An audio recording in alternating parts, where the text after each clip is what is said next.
Kieran dropped a bombshell yesterday and revealed to everyone just which Illuvials are coming to the Overworld Private Beta 2, and we've already seen some of the other Illuvials that aren't coming and just how polished they are, so you can only be led to believe that all the Illuvials are around the corner for not just the Overworld Private Beta, but the next Illuvium Arena iteration in the near future. So let's jump straight into it. The first one on our list is the Apon line. So Lesser Apon, Greater Apon, and Exalted Apon.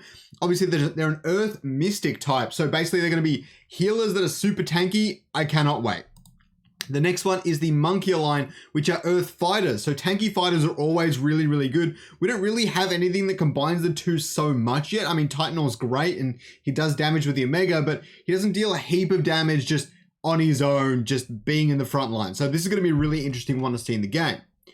The next one is Lesser Gorilla, Greater Gorilla, and Exalted Gorilla. And these are Earth Rogues. So the Earth's going to jump to the back of the enemy's fleet, the enemy's army, sorry, just like a Malura might. So these two in combination might be really, really good. I'm looking forward to using them. The next one we've got is Ebb, Flood, and Geyser. I love Ebb as a name because it's like ebb and flow and all that. I don't know if that's where it came from, but I still love that. These three are really, really sick. From memory, they don't actually attack. They only use their Omega, and apparently it has a big impact on the game. So I can't wait to see what's to come from that. The next one is Heady, Crunk, and Blotto, and they are the Wildfire synergy, which is one of my favorite synergies in the game, and Aegis. So they're going to be healing, tanking, and I guess burning everything to the ground. They're pretty much a good combination of damage and healing. So kind of like the other Wildfire, kind of like Blazonite. Next, we've got Mjol, I don't know how to pronounce that, Jokul, and Jotun. And they're really, really cool. They're one of our first Frost Illuvials, and there might be another Frost Illuvial later on this list. But they are fighters that are Frost. I can't even remember what Frost does, but I'm looking forward to seeing these ones in the game. Aesthetically, they're one of my favorite designs by far.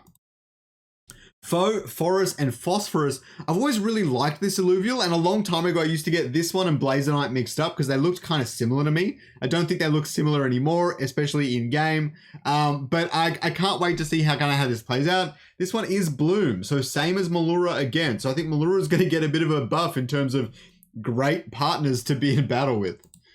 The next one we've got here is Rota, Revo, and Gyro. Now, I know that these things like spin up into a ball, go down the side of the map. People are calling them the Sonic Illuvial. I actually really, really love this one from day one. I can't wait to play him in the game. And Sandslash is one of my favorite Pokemon. So there's definitely a little bit of bias there. And next, we've got one of my favorites of all time. For anyone that doesn't know, penguins are actually my favorite animal. So Penguin Illuvial is always a win. We've got Slappin', Stabbin', and Slashin', another Frost Illuvial. And I can't even remember what Vanguard does, but I just hope this thing's good. That's all I care about. If this thing turns out to suck, that would be really unfortunate. But Slappin' is so cute. Can't get over it. And next, we've got Squiz, the last one on this list. For some reason, he's not coming with stage 2 and 3. I guess that means you won't be able to fuse him in the overworld, so that's all kind of weird to me, but it'll be really, really good to see Squiz in the game. Shock Illuvial with Scion is going to be a big game changer. And not to mention tier 5, so he's going to be quite hard to capture. I think that's going to make things way more interesting. I hope you guys enjoyed this video. I hope you learned something. Tell me in the comments down below, what do you want to do the first thing you get into the overworld? Do you want to explore the new regions? Do you want to go and capture your first Squiz?